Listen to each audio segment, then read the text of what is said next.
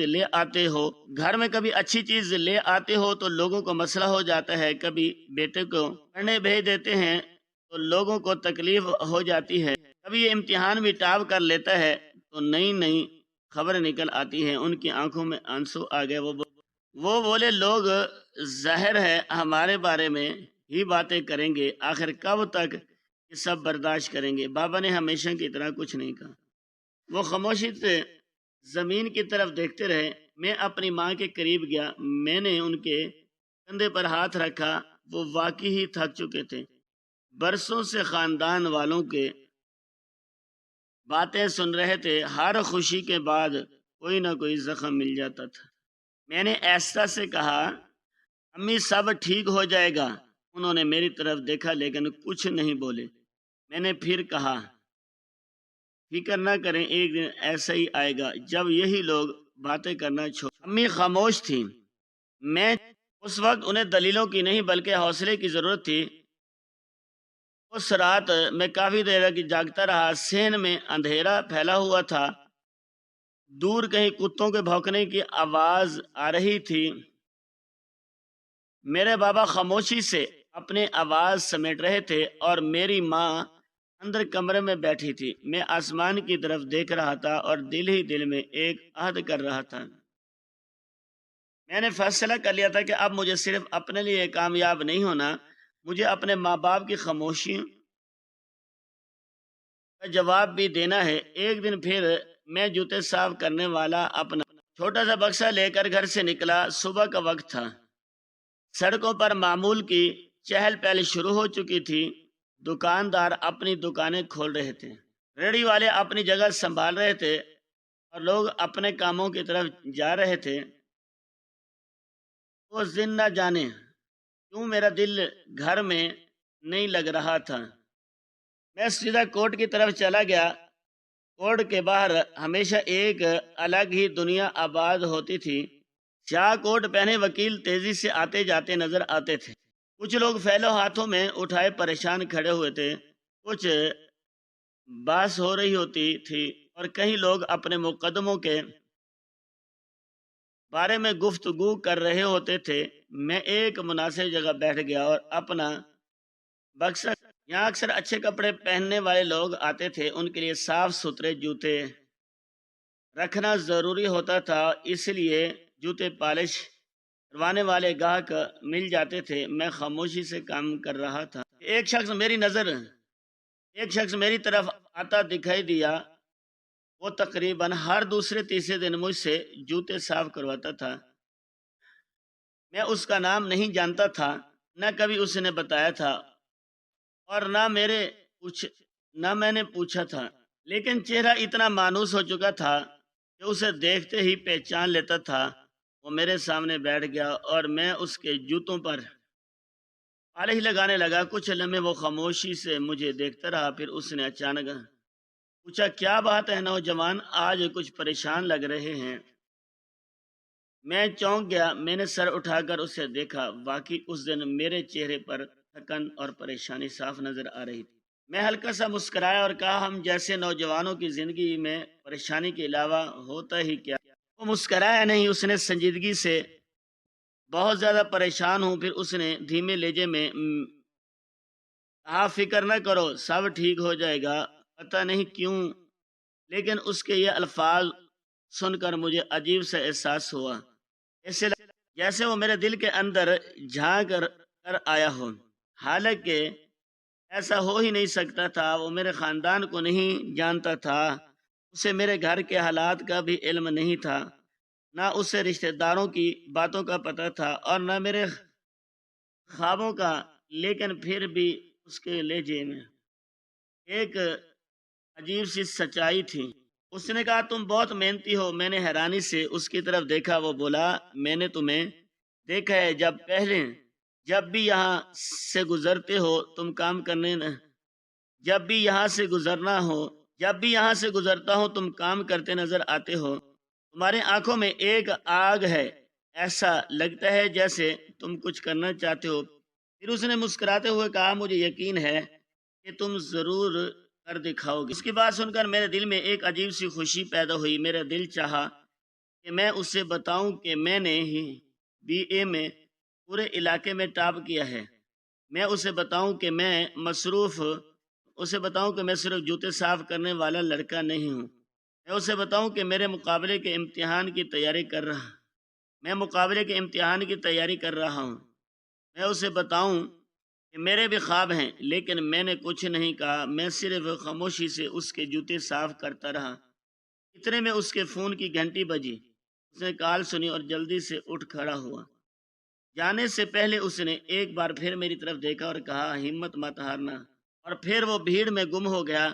میں کافی دیر تک اسے جاتا ہوا دیکھتا رہا۔ زندگی کی بھیڑ میں ہمیں بہت سے لوگ ملتے ہیں، کچھ لوگ ایسے بھی ہوتے ہیں جن کا نام تک معلوم نہیں ہوتا، یہ نہیں پتا ہوتا کہ وہ کہاں رہتے ہیں اور کیا کرتے ہیں، لیکن پھر بھی کبھی کبھی ان سے ایسی بات ہو جاتی ہے جو برسوں یاد رہتی ہے۔ بعض اوقات ہسپتال لابی میں بیٹھے کسی اجنبی سے بات ہو جاتی ہے، وہ چند منٹوں میں اپنی بیماری بھی بتا دیتا ہے اور گھر کے حالات بھی، لیکن جاتے وقت دونوں ایک دوسرے کا نام پوچھنا بھول جاتے ہیں۔ کبھی کبھی اپنوں سے زیادہ غیروں سے دل کی بات کہہ دی جاتی ہے۔ میرے لیے بھی وہ شخص ایسا ہی تھا۔ خیر وہ اپنے راستے چلا گیا اور میں اپنے کام میں لگ گیا۔ انہی دنوں میں میری زندگی کے سب سے بڑا مقصد مقابلے کے امتحان کی تیاری تھی۔ میری تیاری کا طریقہ شاید دوسروں سے مختلف تھا۔ میرے پاس مہنگی کتابیں نہیں تھیں، میرے پاس کسی اکیڈمی کی فیس دینے کی پیسے نہیں تھے۔ بازار سے پرانی کتابیں خرید لیتا تھا، کبھی کسی سے سستی مل جاتی اور کبھی کسی ریڑھی پر پڑی نظر آ جاتی۔ بعض کتابوں کے صفحے پھٹے ہوئے ہوتے، کچھ پر کسی اور طالب علم کے نوٹ لکھے ہوتے تھے، لیکن میرے لیے وہ بھی خزانے سے کم۔ میں گھنٹوں بیٹھ کر انہیں پڑھتا رہتا۔ مجھے صرف اتنا پتا تھا کہ مقابلے کا امتحان دینے کے لیے معلومات ہونی چاہیے، دنیا میں کیا ہو رہا ہے، ملک میں کیا ہو رہا ہے، تاریخ کیا ہے، قانون کیا ہے، سیاست کیا ہے۔ مجھے لگتا تھا کہ جتنا زیادہ پڑھوں گا اتنا بہتر ہوگا۔ میں نے چند شعبے منتخب کر لیے تھے، پھر انہی سے متعلق جو کتابیں ملتی پڑھ لیتا، جو اخبار ہاتھ لگتا پڑھ لیتا، جو رسالہ نظر آتا اسے پڑھ جاتا۔ میرا مقصد صرف اپنی معلومات بڑھانا تھا۔ اسی دوران مجھے پتہ چلا کہ بہت سے لوگ مقابلے کے امتحان کی تیاری کے لیے باقاعدہ اکیڈمیاں جوائن کرتے ہیں۔ وہاں انہیں پرانے پرچے ملتے ہیں، 5 سال کے سوالات دیے جاتے ہیں، انہیں اندازہ ہو جاتا ہے کہ امتحان کس طرح آتا ہے۔ لیکن میرے پاس اتنے پیسے نہیں تھے۔ ایک دن میں ایک اکیڈمی کے باہر سے گزر رہا تھا، چھٹی ہوئی تھی اور طلبہ باہر نکل رہے تھے۔ میں نے دیکھا کہ ایک لڑکے کے ہاتھ میں نوٹس اور پرچوں کا ایک لندہ تھا۔ میں اس کے پاس گیا اور سلام کیا۔ اس نے جواب دیا۔ میں نے پوچھا CSS کی تیاری کر رہے ہیں؟ وہ بولا، میں نے ہمت کر کے کہا وہ پرانے پیپر ہیں آپ کے پاس؟ وہ بولا ہاں۔ میں نے کہا کیا میں صرف ایک نظر دیکھ سکتا ہوں؟ مجھے پاس پیٹرن سمجھنا ہے۔ وہ فوراً بولا کوئی پاگل ہو تم، میں مفت میں دے دوں؟ میں نے کہا میں لے کر نہیں جاؤں گا، صرف دیکھ لوں گا۔ میرے پاس اینڈرائڈ فون بھی نہیں ہے، ورنہ تصویریں بھی لے لیتا۔ وہ ہنسنے لگا۔ پھر اس نے پوچھا کیوں، تم نے بھی امتحان دینا ہے کیا؟ میں نے کہا ہاں۔ یہ سنتے ہی اس کے چہرے کا رنگ بدل گیا۔ وہ بولا پھر تو تم میرے دشمن ہو؟ میں حیران رہ گیا۔ میں نے کہا دشمن؟ وہ بولا ہاں، تم میرے مقابلے میں ہو، میں کیوں تمہیں اپنے ہاتھ کاٹ کر دوں؟ میں نے کہا میں سمجھا نہیں۔ وہ بولا اسی کو ہاتھ کاٹ کر دینا کہتے ہیں۔ اگر میں تمہیں سب کچھ بتا دوں اور تم مجھ سے زیادہ قابل نکلو تو کیا پتا تم کامیاب ہو جاؤ اور میں پیچھے رہ جاؤں۔ میں نے کہا لیکن یہ امتحان تو میں کیوں جان سا لوں؟ اس کی بات سن کر میں خاموش ہو گیا۔ مجھے اس کی سوچ بڑی عجیب لگی۔ علم بانٹنے سے کہنا ہے، یہ بات میں نے سنی تھی لیکن شاید ہر کوئی ایسے نہیں سوچتا۔ میں نے اس سے مزید کوئی بات نہیں کی۔ وہ اپنے راستے چلا گیا اور سورج ڈھلنے لگا تھا۔ سڑک پر سائے لمبے ہو رہے تھے۔ میں آہستہ آہستہ گھر کی طرف چل پڑا۔ میرے ہاتھ میں پرانی کتابوں کا تھیلا تھا اور دل میں ایک ہی دعا تھی، یا اللہ سب ٹھیک کر دے، میرے ماں باپ کی محنت رائے گاہ نہ جانے دینا اور مجھے اتنی طاقت دینا کہ میں اپنے خوابوں تک پہنچ سکوں۔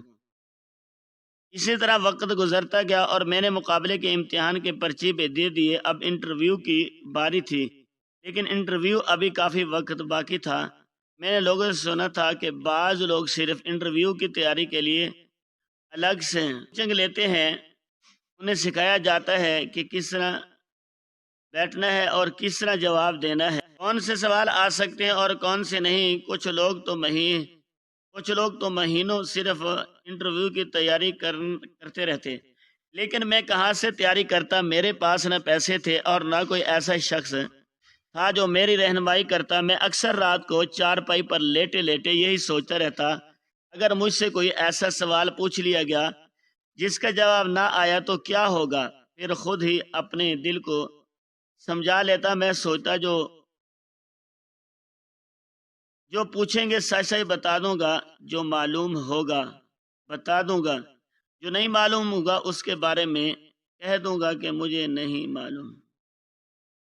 آخر اس کے علاوہ میرے پاس اور تھا بھی کیا؟ ادھر رشتہ داروں کو ابھی تک کسی بات کا علم نہیں تھا، انہیں یہ بھی نہیں پتا تھا کہ میں امتحان دے چکا ہوں اور اب اگلے مرحلے کا انتظار کر رہا ہوں۔ ایک دن میرا ایک کزن ملا، وہ مجھ سے زیادہ پڑھا لکھا تھا، اس کی ڈگریاں بھی مجھ سے زیادہ تھی، لیکن اس نے کبھی مقابلے کا امتحان دینے کی کوشش نہیں کی تھی۔ مجھے دیکھ کر ہنسنے لگا، کہنے لگا پھر ہو گئے پیپر؟ میں نے کہا جی ہو گئے ہیں۔ وہ بولا نام تو تمہارا کہیں نکلا نہیں؟ میں نے کہا ابھی نتیجہ آنے میں وقت ہے۔ وہ ہنسا اور بولا چھوڑ بھی۔ پھر اس نے ایک لمبی سانس لی اور ایسی بات کرنے لگا جسے مجھے بہت بڑا مشورہ دے رہا ہو۔ کہنے لگا بی اے تو تم نے بھی کر ہی لیا ہے، کسی پرائیویٹ سکول میں نوکری کر لو، کمانے کے لیے 7-8 ہزار یہی سہیں، لیکن کچھ نہ کچھ تو ملے گا، پھر لوگ تمہیں ٹیچر کہیں گے، ننے منے بچے تمہیں سر بولیں گے، تمہارا بھی عزت ہوگی۔ ننے منے بچے تمہیں سر بولیں گے، تمہیں بھی عزت محسوس ہوگی۔ میں خاموشی سے اس کی بات سنتا رہا، مجھے اس کے الفاظ میں مشوروں سے زیادہ طنز محسوس ہو رہا تھا، جیسے وہ مجھے سمجھا رہا ہو کہ میری حیثیت اتنی بھی نہیں ہے، مل جائے گی، تم فکر نہ کرو۔ میرا جواب سن کر اس کے چہرے پر ناگواری سی آ گئی، اس نے مزید کچھ نہیں کہا اور وہاں سے چلا گیا۔ میں کافی دیر تک اسے جاتا ہوا دیکھ رہا۔ اب حالت یہ ہو گئی تھی کہ شاید ہی کوئی ایسا رشتہ دار یا جاننے والا بچا ہو جس نے میرا یا میرے گھر والوں کا دل نہ دکھایا ہو۔ کبھی کسی بات پر طنز کیا جاتا، کبھی کسی بات پر مذاق اڑایا جاتا، کبھی ہماری غربت کا ذکر ہوتا اور کبھی ہمارے خاندان کا۔ وقت کے ساتھ ساتھ معاملہ اور بھی خراب۔ حالت یہ ہو گئی تھی کہ شاید ہی کوئی ایسا رشتہ دار یا جاننے والا بچا ہو جس نے میرا یا میرے گھر والوں کا دل نہ دکھایا ہو۔ کبھی کسی کے بات پر طنز کیا جاتا، کبھی کسی کے بات پر مذاق اڑایا جاتا، کبھی ہماری غربت کا ذکر ہوتا اور کبھی ہمارے خاندان کا۔ وقت کے ساتھ ساتھ تو معاملہ اور بھی خراب ہو گیا تھا۔ اگر خاندان میں کسی کی شادی ہوتی تو ہمیں بلایا تک نہیں جاتا تھا۔ پہلے کبھی رسمی سا دعوت نامہ آ جاتا تھا، لیکن اب وہ بھی بند ہو چکا تھا۔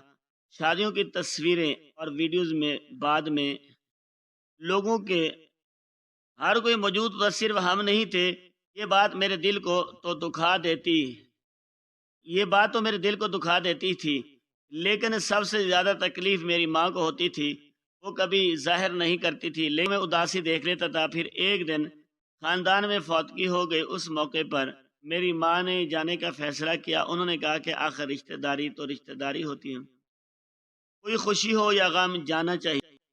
صبح انہوں نے سادہ سے کپڑے پہنے اور خاموشی سے گھر سے نکل گئے۔ شام کو جب واپس آئے تو ان کے چہرے پر عجیب سی خاموشی تھی۔ بتا رہی تھی کہ کچھ بھی ٹھیک نہیں ہے۔ بعد میں مجھے خود ہی اندازہ ہو گیا کہ وہاں کیا ہوا ہوگا۔ کسی نے انہیں اہمیت نہیں دی تھی، کسی نے ان سے ڈھنگ سے بات نہیں کی تھی، یہاں تک کہ بعض لوگوں نے سلام کا جواب دینا بھی ضروری نہیں سمجھا تھا۔ وہ ایک کونے میں بیٹھی رہی ہوں گی، دوسرے لوگ آپس میں باتیں کرتے رہے ہوں گے اور میری ماں خاموشی سے سب کچھ برداشت کرتی رہی ہوگی۔ مجھے اپنی ماں کے چہرے پر اس دن جو تھکن نظر آئی وہ شاید پہلے کبھی نہیں دیکھی تھی، لیکن انہوں نے زبان سے ایک لفظ بھی نہیں کہا، نہ کسی کی شکایت کی، نہ کسی کا نام لیا، نہ کسی کو برا کہا، بس خاموش رہے۔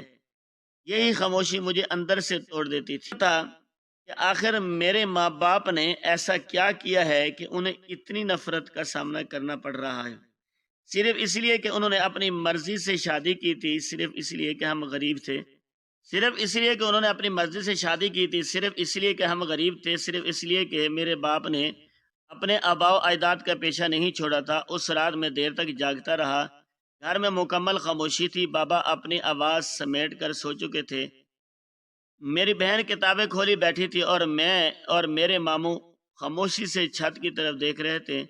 میں نے دل ہی دل میں دعا کی کہ یا اللہ، اب بہت ہو گیا، میرے ماں باپ نے بہت کچھ برداشت کر لیا، اب ان کی زندگی میں کوئی ایسا دن لا دے جب انہیں کسی کے سامنے خود کو ثابت نہ کرنا پڑے۔ انسان جتنی بھی ہمت کر لے بعض اوقات کم پڑ ہی جاتی ہے۔ میں بھی آخر انسان تھا، لوگوں کی باتیں سن کر کہیں نہ کہیں میرا دل بھی دکھتا تھا۔ بعض راتیں ایسی گزرتی تھی جب میں چھت کو دیکھتے ہوئے سوچتا رہتا تھا کہ آخر لوگ کسی غریب کے خوابوں سے اتنی نفرت کیوں کرتے ہیں، لیکن پھر میں خود کو سنبھال لیتا تھا اور اپنے مقصد پر توجہ دینے کی کوشش کرتا تھا۔ آخر وہ دن آ گیا جب مجھے انٹرویو دینے جانا تھا۔ صبح میں جلدی اٹھ گیا۔ میں نے اپنے بہترین کپڑے پہنے جو دراصل میرے پاس موجود چند سادہ کپڑوں میں سے سب سے اچھے تھے۔ امی نے جاتے ہوئے دعا دی اور بابا نے میرے سر پر ہاتھ رکھا۔ میں گھر سے نکلا تو میرے دل کی دھڑکن معمول سے کہیں زیادہ تیز تھی۔ انٹرویو کے مرکز پر پہنچا تو وہاں بہت سے امیدوار موجود تھے۔ ہر طرف نوجوان لڑکے اور لڑکیاں نظر آ رہی تھی۔ کوئی کتاب دیکھ رہا تھا، کوئی نوٹس دہرا رہا تھا، کوئی خاموش بیٹھا تھا اور کوئی پریشانی میں ٹہل رہا تھا۔ میں بھی ایک طرف جا کر بیٹھ گیا۔ تھوڑی دیر بعد امیدواروں کو اندر بلانا شروع کر دیا گیا۔ جو بھی لڑکا یا لڑکی انٹرویو دے کر باہر آتا، اس کے چہرے پر پریشانی صاف نظر آتی تھی۔ کسی کا منہ لٹکا ہوا ہوتا اور کوئی سر جھکانے۔ یہ منظر دیکھ کر میری پریشانی اور بڑھ گئی۔ میں جانتا تھا کہ اگر انٹرویو خراب ہو گیا تو اچھے نمبروں کا بھی کوئی فائدہ نہیں ہوگا۔ تحریری امتحان میں میرے بہت اچھے نمبر آئے تھے، لیکن اب سارا دار و مدار اس آخری مرحلے پر تھا۔ پھر آخر میرا نام پکارا گیا۔ میں نے ایک گہری سانس لیا اور دروازہ کھول کر اندر داخل ہو گیا۔ کمرے میں تین افراد کا پینل بیٹھا ہوا تھا۔ جیسے ہی میری نظر ان سے ایک شخص پر پڑی، میں حیران رہ گیا۔ چند لمحوں کے لیے مجھے اپنی آنکھوں پر یقین ہی نہیں آ رہا تھا۔ یہ وہی شخص تھا جو کورٹ کے باہر اکثر مجھ سے جوتے پالش کروایا کرتا تھا۔ میں چند لمحے اسے دیکھتا ہی رہ گیا۔ آج پہلی بار مجھے اس کا نام معلوم ہوا، کیونکہ اس کے سامنے ایک تختی رکھی ہوئی تھی جس پر اس کا نام اور عہدہ لکھا ہوا تھا۔ اب مجھے احساس ہوا کہ وہ ایک بہت بڑا جج تھا۔ اس نے میری طرف دیکھا اور اس کے چہرے پر ہلکی سی مسکراہٹ پھیل گئی۔ وہ سمجھ گیا تھا میں اپنے محنت کے بل بوتے پر یہاں تک پہنچا ہوں، لیکن اس نے کسی قسم کی رعایت نہیں دی۔ انٹرویو شروع ہوا تو مجھ سے مشکل ترین سوالات پوچھے گئے۔ ملکی معاملات کے بارے میں سوال ہوئے، قانون کے بارے میں سوال ہوئے، تاریخ اور حالات حاضرہ پر سوال ہوئے۔ میں نے پوری توجہ کے ساتھ ایک سوال کا جواب دینا، جو کچھ میں نے برسوں کتابوں سے سیکھا تھا، سب آج میرے نام۔ پھر پینل میں بیٹھے ایک میڈم نے میرے مزاج کو جانچنے کے لیے مختلف سوالات شروع کر دی۔ کبھی وہ میری بات کاٹ دیتی، کبھی جان بوجھ کر اختلاف کرتی، کبھی ایسا سوال کر دیتی جس سے آدمی الجھ جائے۔ میں سمجھ گیا تھا وہ میرا غصہ اور برداشت آزما رہی ہیں، لیکن میں نے تحمل سے کام لیا۔ میں ہر سوال کا جواب ادب اور سکون سے دیتا۔ انٹرویو کافی دیر تک چلتا رہا۔ آخر میں انہوں نے فائل بند کی اور کہا آپ کو نتیجہ معلوم ہو جائے گا۔ میں نے شکریہ ادا کیا اور کھڑا ہو گیا۔ جیسے ہی میں دروازے کی طرف بڑھا، جج صاحب جن سے میری ملاقات کورٹ کے باہر ہوا کرتی تھی، انہوں نے مسکرا کر مجھے الگ سے سلام کیا۔ میں نے بھی احترام سے جواب دیا اور باہر آ گئے۔ اب انتظار کا مرحلہ شروع ہو گیا۔ ہر گزرتا دن بہت لمبا لگتا تھا۔ بظاہر معمول کی زندگی گزار رہا تھا، لیکن دل ہر وقت نتیجے کا منتظر رہتا تھا۔ پھر وہ دن آ ہی گیا، نتائج کا اعلان ہونا تھا۔ میں صبح سویرے ہی نتیجہ دیکھنے پہنچ گیا۔ وہاں لوگوں کا رش لگا ہوا تھا، ہر کوئی بے چینی سے فہرست دیکھ رہا تھا۔ میرا دل زور زور سے دھڑک رہا تھا۔ میں نے فہرست پر نظر دوڑائی اور پھر میری نظر اپنے نام پر جا کر رک گئی۔ چند لمحوں کے لیے مجھے کوئی سمجھ نہیں آیا۔ میں نے دوبارہ دیکھا، پھر تیسری بار دیکھا۔ میں نے صرف کامیابی حاصل نہیں کی تھی، میں نے ٹاپ کیا تھا۔ میرا انتخاب اسسٹنٹ کمشنر کے طور پر ہو گیا تھا۔ آنکھوں کے سامنے جیسے برسوں کی محبت گھوم گئی تھی۔ وہ دن جب میں مزدوری کرتا تھا، وہ دن جب میں جوتے پالش کرتا تھا، وہ راتیں جب لالٹین کی روشنی میں پڑھتا تھا، وہ سب لمحے ایک ساتھ یاد آنے لگے۔ میں سیدھا گھر پہنچا۔ جب بابا کو یہ خبر دی، ان کی آنکھوں میں آنسو آ گئے۔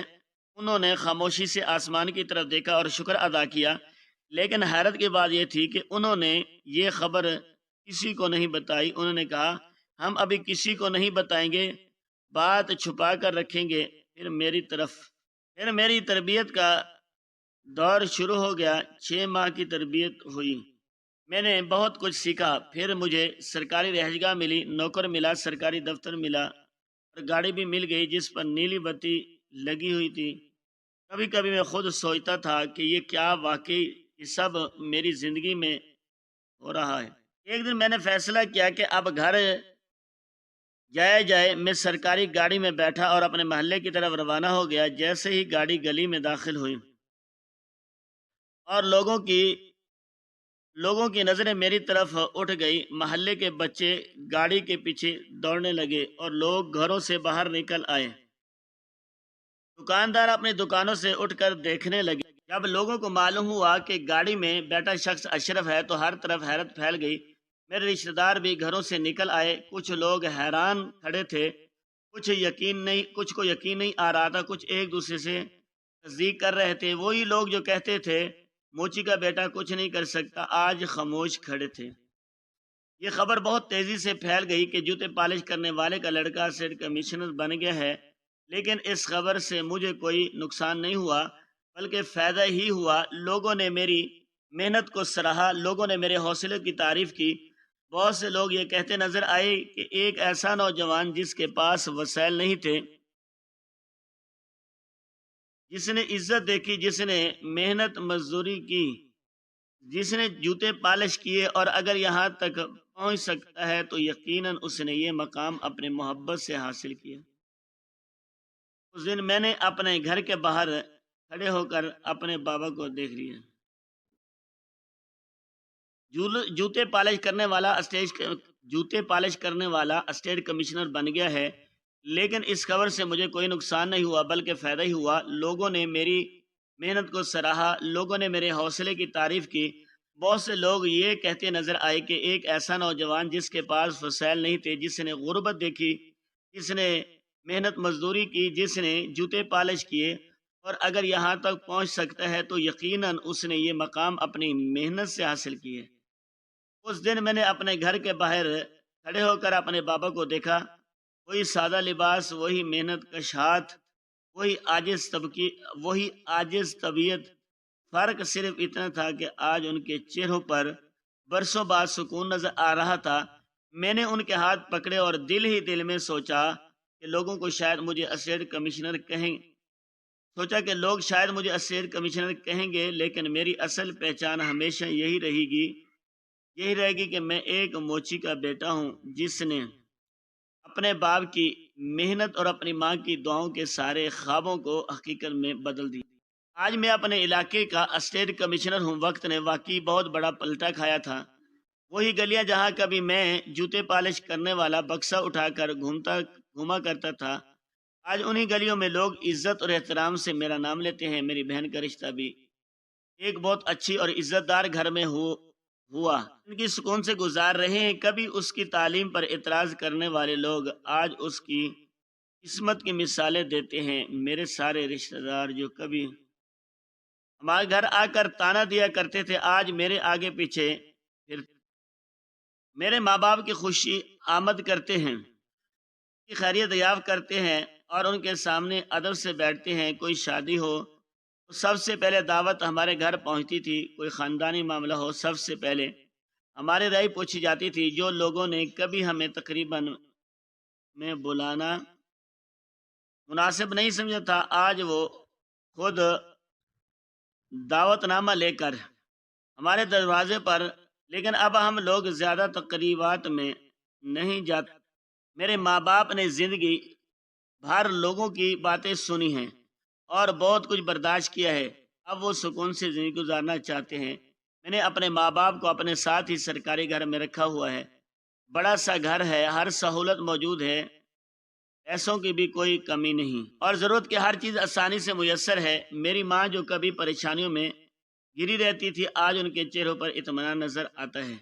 میرے بابا جو ساری زندگی محنت کرتے رہے، آج آرام سے اپنی زندگی گزار رہے ہیں۔ کبھی کبھی وہ صحن میں بیٹھ کر چائے پیتے اور خاموشی سے درختوں کو دیکھتے رہتے ہیں۔ میں انہیں دیکھتا تو دل کو سکون ملتا۔ مجھے لگتا کہ میری اصل کامیابی میرا عہدہ نہیں بلکہ میرے ماں باپ کا سکون ہے۔ یہ سب دلچسپ بات میرے بابا کے ساتھ ہوئی۔ لوگ انہیں اسلم موچی کہہ کر بلاتے تھے، کوئی عزت سے کہتا اور کوئی حقارت سے، لیکن آج حالات بدل چکے ہیں۔ اب لوگ انہیں اے سی کا باب کہہ کر بلاتے ہیں۔ جب میں پہلی بار یہ الفاظ سن رہا تھا تو میرے دل میں عجیب سی کیفیت پیدا ہوئی تھی۔ میں سوچ رہا تھا کہ انسان وہی ہے، نام وہی ہے، محنت وہی ہے، کردار وہی ہے، صرف حالات بدل گئے ہیں اور لوگوں کی زمانے بھی بدل گئی ہیں۔